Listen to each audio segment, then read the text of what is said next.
हमारे लोग जल्द डॉक्टर, इंजीनियर, कलेक्टर बन जाएंगे तो आप हमारी हत्या करोगे।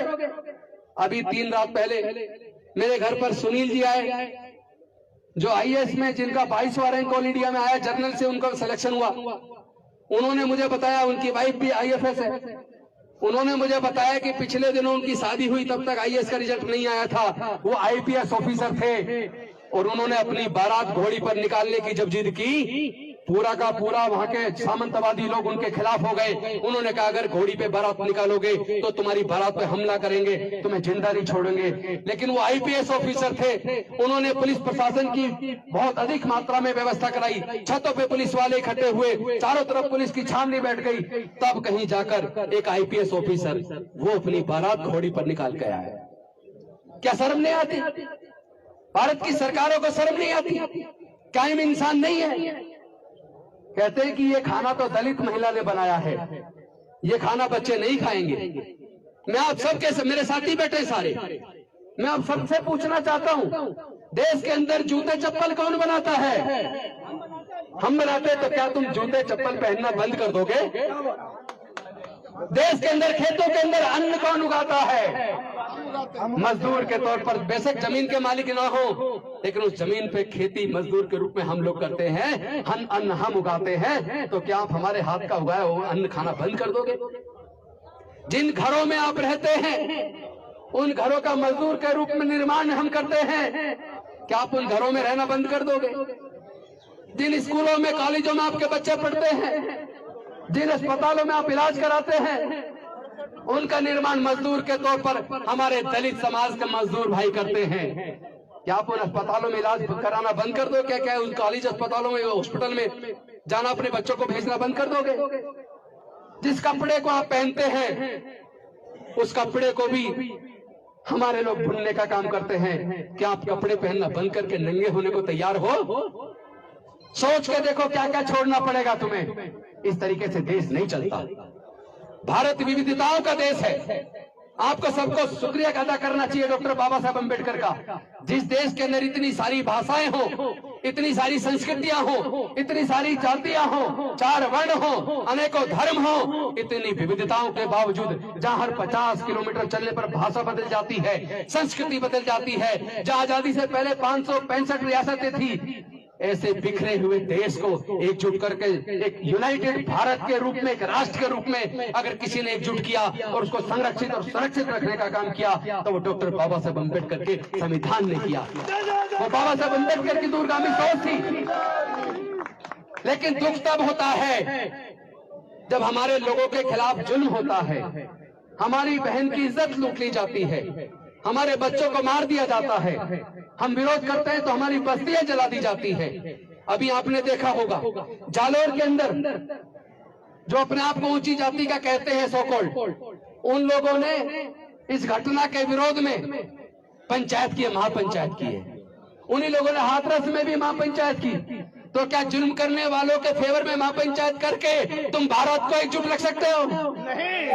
हमारे समाज के लोग कोई गुलाम नहीं है। अब हमें दोबारा से गुलामी स्वीकार नहीं है। हम लोग लड़ेंगे, हम जीतेंगे। हम डॉक्टर बाबा साहब अम्बेडकर के बच्चे हैं।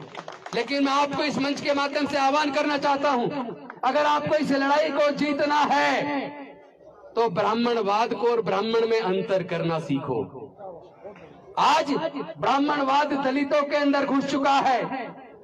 वाल्मीकि समाज के लोग अपने आप को अलग लेके चल रहे हैं, जाटो समाज के लोग अपने आप को अलग लेके चल रहे हैं, खटीक समाज के लोग अपने आप को अलग लेके चल रहे हैं, रेगड़ समाज के लोग अपने आप को अलग लेके चल रहे हैं, बलई समाज के लोग अपने आप को अलग लेके चल रहे हैं, कोली समाज अपने आप को अलग लेके चल रहा है, और उसी तरह अनुसूचित जनजाति में, उसी तरह पिछड़े वर्ग में। मुझे पता लगा जो कुर्मी समाज है उसमें सचान अलग है, वर्मा अलग है, चौधरी अलग है, पटेल अलग है। जाति में जाति, जाति में जाति, जाति में जाति। जब हम लोग अपनी जाति को महान बताते हैं, अपनी जाति को ऊंचा बताते हैं, उसी क्षण हम जाति व्यवस्था को मजबूत कर देते हैं। जब हम जाति में बटे हैं और अपनी अपनी जाति को जोड़ रहे हैं, तो तुम्हें कोई हक नहीं है जातिवाद के खिलाफ बोलने का। अगर तुम जातिवाद को खत्म करना चाहते हो तो इस बात को समझ लो कि हमारे साथ जो उत्पीड़न है वो जातिवाद की वजह से है, ये जातिगत उत्पीड़न है, ये जाति की वजह से है। जब तक जातियां बनी रहेंगी तब तक जातिगत उत्पीड़न भी बना रहेगा। अगर आप जातिगत उत्पीड़न से मुक्ति चाहते हैं तो जाति छोड़ने का संकल्प करो। जाति छोड़ो, समाज छोड़ो।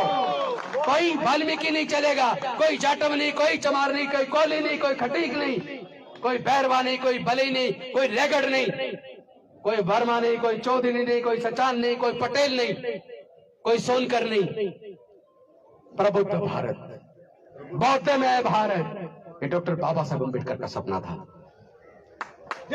एक ऐसा भारत, एक ऐसा भारत जिसमें सबके लिए समता, स्वतंत्रता, बंधुता और न्याय हो, जिसमें मानवता को ही सर्वश्रेष्ठ माना जाए, जिसमें सबके लिए प्रज्ञा हो, सबके लिए करुणा हो, सबके लिए शील हो।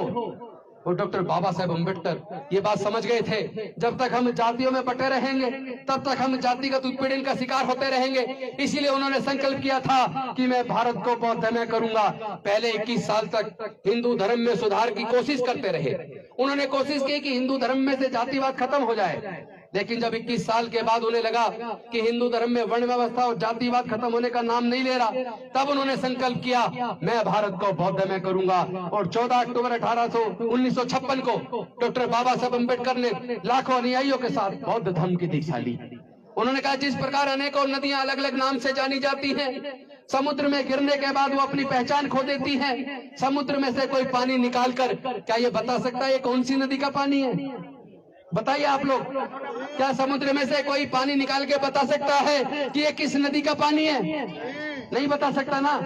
उसी प्रकार डॉक्टर बाबा साहब अम्बेडकर ने सोचा वो सब समुद्र कहलाता है। उसी तरह ये सारी जातियां अपनी जातियों को छोड़कर जब बौद्ध बन जाएंगे, जब वो मानवता को सर्वश्रेष्ठ मानेंगे, जब आपस में प्यार पैदा करेंगे, आपस में भाईचारा पैदा करेंगे, अपने अंदर के जातिवाद को खत्म करके इंसान बन जाएंगे, बौद्ध बन जाएंगे, तब भारत बौद्ध में बनेगा। देश का 85% समाज जब बौद्ध हो जाएगा, फिर किसी की हिम्मत नहीं है तो हमारी बहन बेटी की तरफ आंख उठा के देख ले।